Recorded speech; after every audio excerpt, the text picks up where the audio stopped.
Good morning, early start, walking the dog on this very cold and wet UK morning again. The quicker we get out of the UK the better. Again, it's too cold, it's too wet, and we're trying to move things, you know. Bit of a rant today because I'm a bit pissed off. Obviously, as you guys know, I've got an entertainment agency.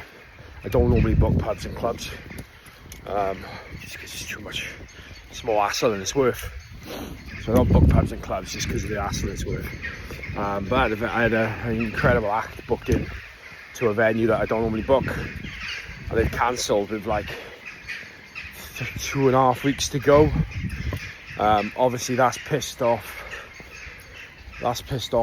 the act, which means she's had a rant, which has annoyed me, because it makes us look shit, and we're not shit.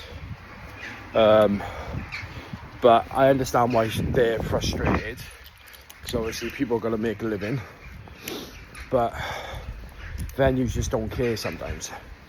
Venues will just cancel entertainment willy-nilly, like it doesn't matter, and it's just frustrating because, you know, they got bills to pay. You know, at the end of the day, it's their job. 99% of their time, singing and performing is their job. So they'll block a date out for you.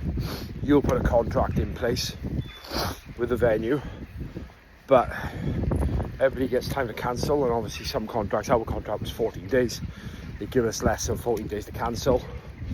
They give us more than 40 days to cancel. So but it's just frustrating because it gives the performer a bad taste in their mouth for you. Yeah, it's just a bit frustrating there. A bit pissed off, but it is what it is. Can't really do much about it. And it's the way the world goes, isn't it? But yeah, frustrating times. But it's put a bit of a sour taste in my mouth this morning when I've got up, because I had an email yesterday off the venue, so I've sent the venue the email. So I sent the act the email. They've obviously then been frustrated overnight, sent a message of their frustration, which I understand, to me, and then so it puts me on a bit of a negative spin this morning when it's something I can't really control.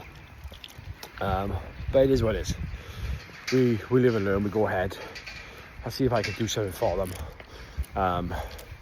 But this is your point. I don't do pubs and clubs because it's a pain in the ass. So very quickly and quietly, I'm in the float house, and it's a floating pod. So if I pick this up a little bit, just quickly. So I'm going to be in there for an hour. Nothing, no silence, no phone, no nothing. Total de-stress. I can't wait. Earbuds in I go. Absolute total relaxation. Just me in the pod. So I'm going to give you a review afterwards, but this is what it looks like. Total room, total nakedness. Let's go. This might be my new favourite thing. Morning. Currently on the way to a client. Not the earliest it starts, but it left the house by 7. On the road, the client's an hour away. Some major changes for this client today, and we're going to go through some major things to try and pick up February. January's been a good month for them, revenue wise, marketing wise, structural and cultural wise. That's, I think, the big difference here, and that's what we need to work on. And then I'm going to call at 4 o'clock this afternoon, but I want to talk to you a little bit about experience I had yesterday. So I was the guest education speaker yesterday at BNI. Did a little bit of a piece on change management and talking about change and comfort zones, and how being in your comfort zone doesn't really bring you change. Really enjoyed that. Some great feedback from that. People like coming up and talking to me and wanting to book me for things. Always good. And then last night yesterday actually, then we had a union meeting, so to be in some staff over to the facilities company, from the council. They're always fun, because I think the unions try to make things a bit more difficult and complicated than the staff want them to, but I understand why. They're there for the staff's interest, and we had nothing to hide. We had a conversation, we talked to them and answered every question, a bit like Beirut, they throw the ball, we hit it back. So that's good. That's going to be going ahead now. So hopefully it goes live on the 1st of April, which is incredible. And that'll be our expansion into school, our continued expansion into schools and stuff. So it's really good. But last night then I drove all the way back to Pontypool to do something incredible, and I want to talk to you about it. So I went into the Float House in Pontypool, just outside Pontypool. It's between Pontypool and Cwmbran. Now if there's a video obviously a little bit after this. It's me in the pod, not in the pod, in the room. So you go into a room, you've got a pod in there. It's like 1,000 kg of salt in the water. The water's there. It's got all century lighting. But obviously I'm extremely busy all the time. Like, my mind doesn't stop, my body doesn't stop, even though it sometimes needs it. I just don't stop, and I'm always working, and I'm not complaining about that, because I love that. That's who I am, and people around me know that's what you get. What you see is what you get with that, yeah. But sometimes I find it hard to decompress. Now, not de-stress, because I don't always get stressed, but decompress. So for me, I went in not knowing what to expect. Met the woman at BNI, recommended this. So I walked in, she explained what's going to happen. It's like a giant cocoon bath thing with water in, with 1 kg of salt. Sensory lighting. So you have a shower, you go in the shower, you get out, and you can either go in this pod with or without clothes on. I chose to go Caremendo, because I like to be free. So I went in, I shut it, you got light inside. I left the light on for about 5 minutes, but then I turned the light off, so it's pitch blackness, and you literally just float. The salt, because there's so much salt, it just keeps you up and you float. But what I loved about it is the total tranquility and silence. Now, you're in there for an hour. It's total tranquility and silence. Like, there's no sound. It's pitch black, and within probably 5-6 minutes, I was gone. I was asleep. So I woke up an hour later, because the music comes on to wake you up when your time's up. Some tranquil music.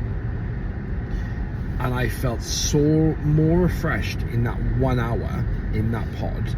And my muscles felt relaxed. And everything just felt so good and so relaxed in that pod. Better than I've ever felt after any night's sleep. It just took everything away. It totally relaxed my muscles. It decompressed my shoulders. My head was chilled. Everything left my head.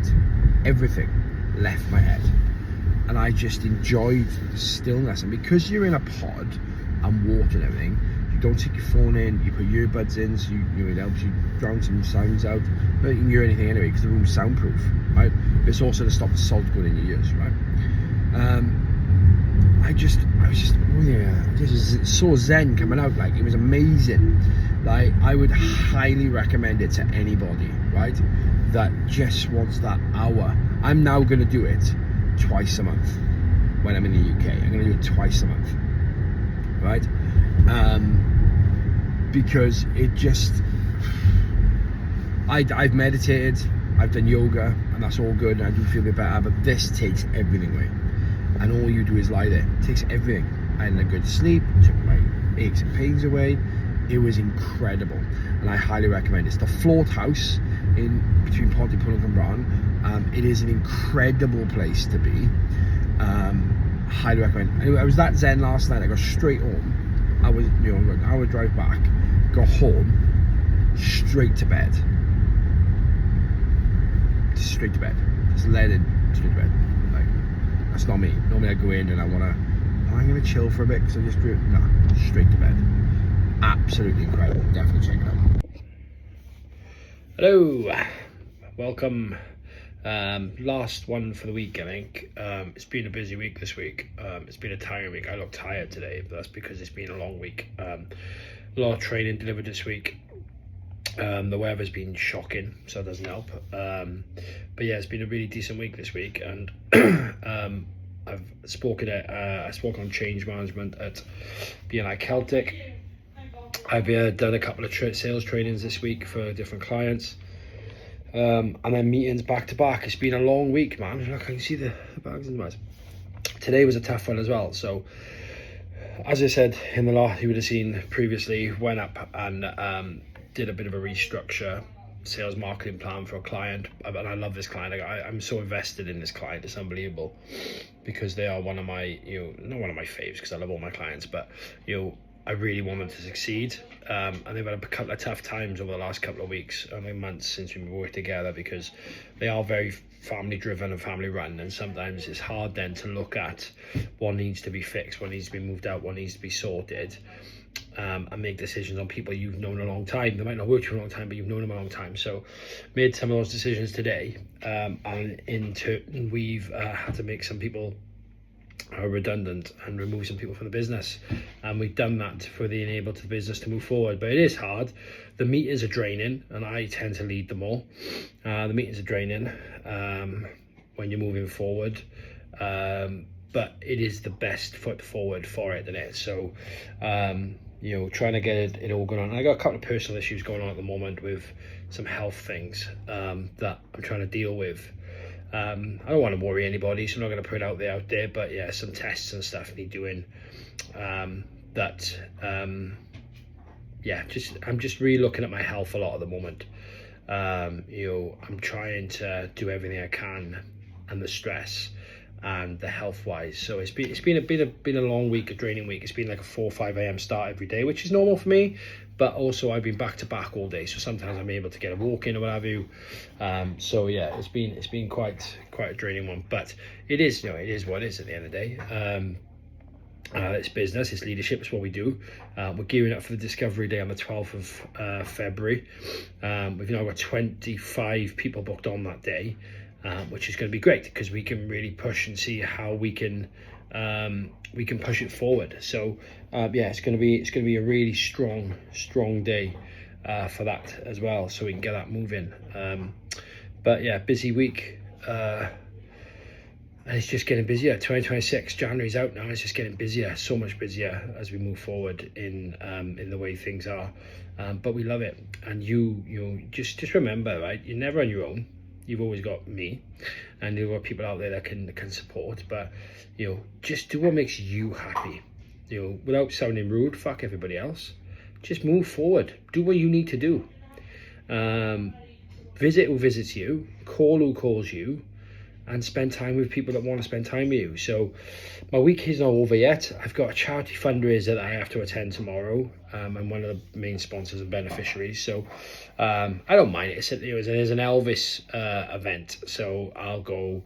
I'm currently off drink. So I'll go and I'll show my face at that for a few hours and see how that goes. But I'm not drinking at the moment. And then obviously it's my nephew's birthday party tomorrow, so I've got to show my face at that. He turns 20 tomorrow. Where's the time gone now? My oldest boy turns 20 in October, so I got that tomorrow. And then Sunday I got girl group rehearsals plus a management meeting all Sunday morning to get things going. So it's a 7-day work week for me this week, but we love it, we learn it, and we record it. Have a great weekend if I don't speak to you before. I'll speak to you all soon.